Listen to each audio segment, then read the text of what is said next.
بسم اللہ الرحمن الرحیم۔ چینل اقوال زریں میں آپ کو خوش آمدید کہتی ہوں۔ اگر آپ اس چینل پر نئے ہیں تو چینل کو سبسکرائب کر لیں اور بیل آئیکن کو پریس کر دیں تاکہ نئی آنے والی ویڈیو آپ کو بروقت موصول ہو جائے۔ وہ انسان کبھی بھی موت کے لیے تیار نہیں ہو سکتا جو یہ خیال رکھتا ہو کہ وہ کل زندہ رہے گا۔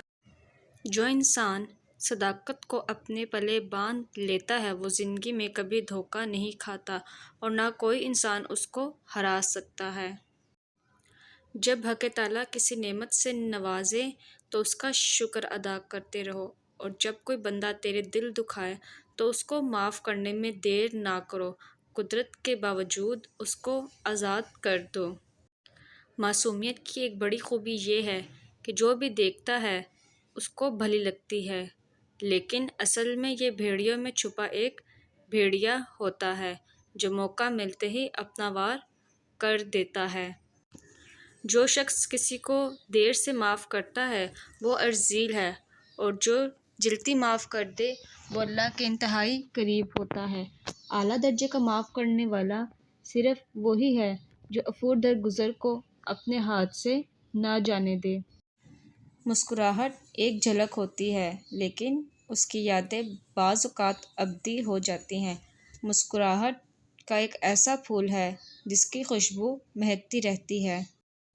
جو انسان محنت کرتا ہے اس کی زندگی شہد کی طرح میٹھی اور پھولوں کی طرح رنگین ہو جاتی ہے، جبکہ ناکارہ انسان اپنی زندگی ایک پھیکے پھل کی طرح ہوتی ہے جس کے کھانے سے صحت کو بہتر بنانے کے بجائے صحت پر برا اثر ڈالتا ہے۔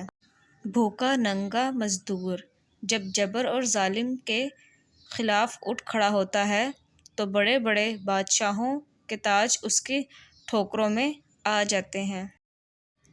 بھونکنے والے کتے سے ایسا شیر 1000 گنا بہتر ہے جو سال میں 11 ماہ سوتا ہے اور 1 ماہ شکار کے لیے نکلتا ہے۔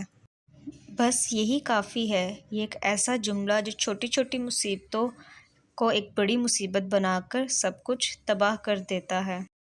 ماں کو کبھی مت ستاؤ۔ دنیا کا سب سے بڑا گناہ ماں کو تنگ کرنا ہے۔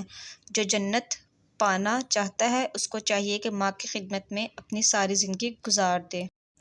ایک دوسرے کی ٹوہ میں نہ رہا کرو اور نہ تم میں سے ایک کو پیٹھ پیچھے برا کہے۔ دنیا کا سب سے فائدہ مند کام زبان پر تالا لگانا ہے، اور عقل مند بننے کے لیے پہلی سیڑھی کا خاموشی کی ہی ہے۔ زیرے کچے مالٹے کے رس میں مکس کرکے یا زیرے کو لیموں کے بیجوں کو پیس کر زیرے مکس کر کھائیں 2 دن میں 10 کلو وزن کم ہو جائے گا۔